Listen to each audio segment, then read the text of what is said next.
Acara undangan zikir.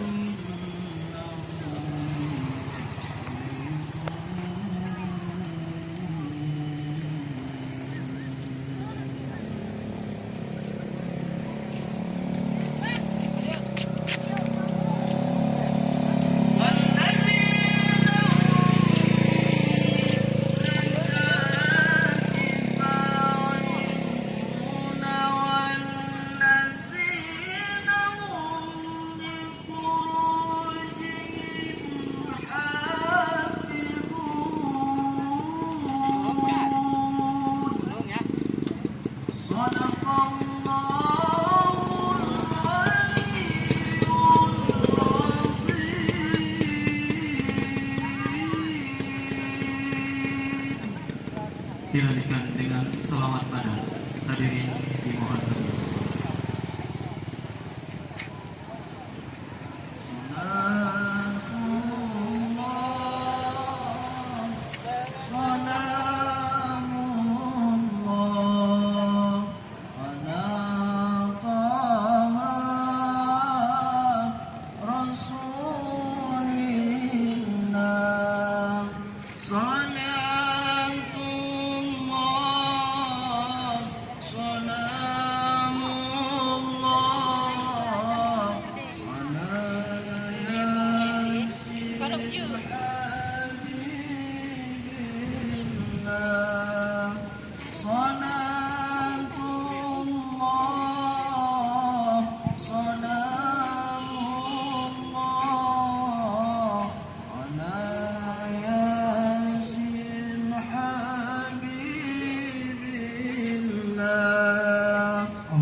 Hadirin disilakan duduk kembali.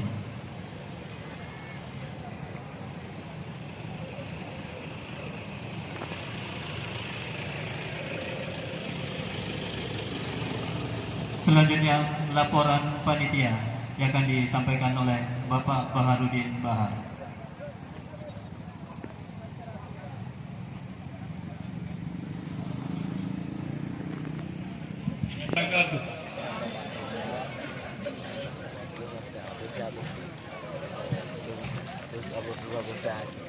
Kaum muslimin dan muslimat yang dirahmati Allah Subhanahu wa taala.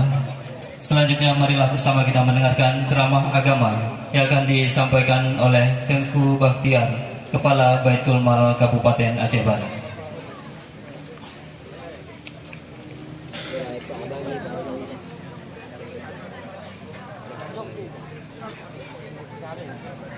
Pak Juk.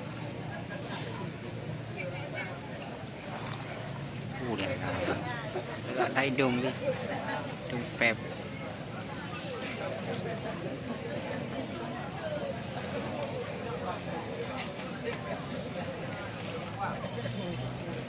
Bismillahirrahmanirrahim. Assalamualaikum warahmatullahi wabarakatuh.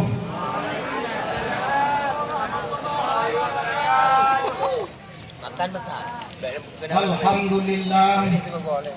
Alhamdulillahillazi arsala rasulahu rahmatan lil alamin.